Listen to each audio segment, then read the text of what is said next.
3-year-old American girl, comes to the Manor Reserve in South Africa with her father. Her father, James, is an experienced ranger. They decided to stay here permanently after Ella's mother passed away from a serious illness. For Ella, this wilderness is both strange and full of unfinished memories. Every morning, she wakes up before dawn to wait for her father to prepare for his shift. James often drives Ella around the ranger station before leaving her with his colleagues.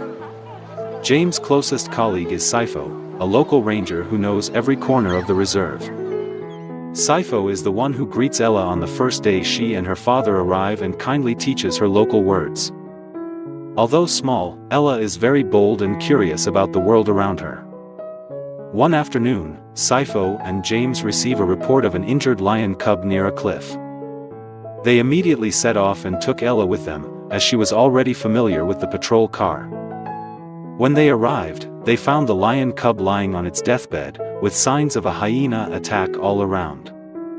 Sympathizing with the situation, James and Sifo gently lifted the lion cub into the car, trying to stop the bleeding. Ella was in tears, constantly asking her father if the little lion would survive.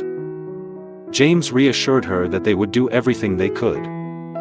Back at the rescue center, the medical staff and rangers worked together to bandage, inject, and care for the lion cub. Ella patiently sat and watched, not taking her eyes off the cage where the lion lay resting. Every day, she visited, told stories, and even sang softly to reassure the lion cub. As time passed, the lion cub gradually recovered and began to learn to walk again. Ella was delighted to see that it could drink milk and eat minced meat with enthusiasm. She named it Koa, inspired by a story about courage. James and Sifo agreed to keep the name because Koa seemed to respond to Ella's calls. When Koa was almost completely healthy, the rangers began to think about returning it to the wild. One day, they received news that a lioness was regularly wandering around the edge of the forest.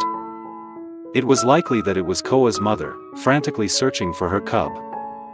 James informed Ella that they would set out early the next morning, taking Koa to where the lioness had appeared.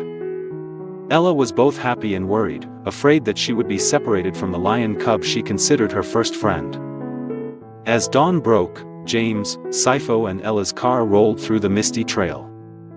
Koa lay in a small cage, her big round eyes looking around curiously. Arriving at the wide grassy area, they stopped the car and quietly observed. After only a few minutes, a lioness appeared, looking tired but still majestic. Ella realized that the lioness was constantly sniffing, as if looking for something lost. Sifo signaled for James to open the cage, gently leading Koa out. Koa immediately made small sounds, heading towards the lioness.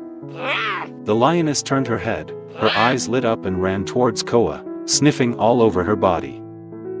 After a few tense seconds, the lioness licked her cub's fur, clearly expressing the joy of reunion. Ella watched the scene, tears rolling down her cheeks with emotion. James and Sifo also smiled, secretly knowing that they had done the right thing. Ella waved goodbye to Koa, saying goodbye to her special friend and wishing him a happy life with his mother. The lion cub looked back at her, as if to say thank you. As time passed, Ella continued to grow up in the vast wilderness of the Manor Reserve. By the time she was 6 years old, she knew many of the trails here by heart like she knew the names of streets in her hometown. Every Sunday, Ella would go on patrol with her father to discover more about the wildlife. One Sunday morning, James and Sifo took Ella along the vast grasslands. The sky was blue, the gentle sunlight spread across each shimmering blade of grass. Up ahead, they saw a pride of lions tearing apart a downed deer. James and Sifo decided to get out of the car to film a documentary, telling Ella to stay in the car. She was a little scared but still obediently followed her father's instructions. The two men approached the pride of lions, trying to move as quietly as possible. Sifo held a camera, James also brought another one to record every moment. Unfortunately, Sifo accidentally stepped on a dry branch, making a cracking sound. The pride of lions was startled, immediately turning their eyes to the two men. They growled, clearly showing their guard as if they were afraid the two wanted to steal their prey. James and Sifo only had a camera, not a gun for defense. Sweat poured down their foreheads, their hearts pounding in response to the threatening roars. Ella sat in the car witnessing the scene, crying and calling out her father's name. The little girl just wanted James to run back to the car, but her father was still surrounded. The lions circled around, their roars growing louder. Suddenly, a large male lion rushed forward, hitting James hard, causing him to fall. Sifo was startled but still tried to stay calm, not moving to avoid further agitation. Ella felt like her heart was about to burst. She shouted her father's name in vain. In the moment of life and death, she suddenly remembered Koa. Without hesitation, Ella called out loudly, "Koa, Koa."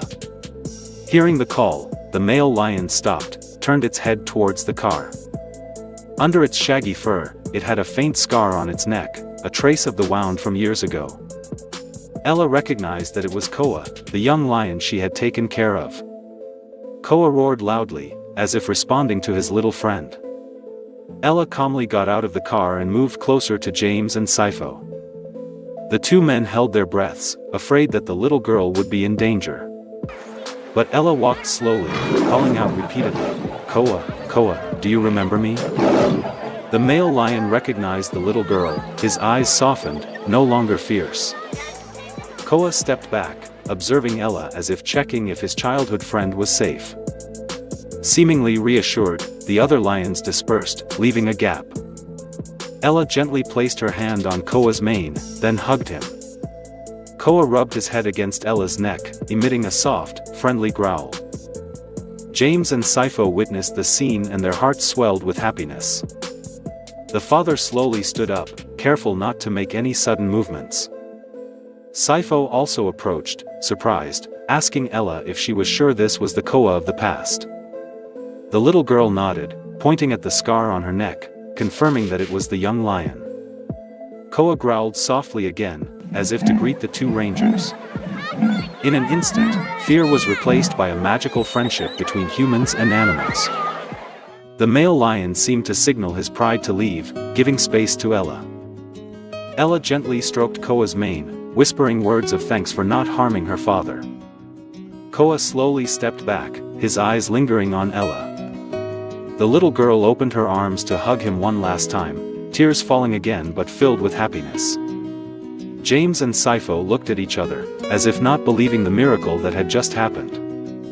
The pride of lions then leisurely walked towards the distant fields, carrying the majesty of the king of the jungle. Ella stood next to her father and Sifo, watching until the golden shadows disappeared.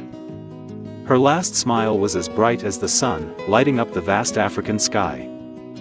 The Moya Reserve, a strictly protected nature reserve, will forever mark the story of little Ella, her father James, the lion Koa and the ranger Sifo, a testament to the undying love between humans and wildlife. Dear friend, thank you for taking the time to follow the story. Don't forget to like and subscribe to the channel to support us.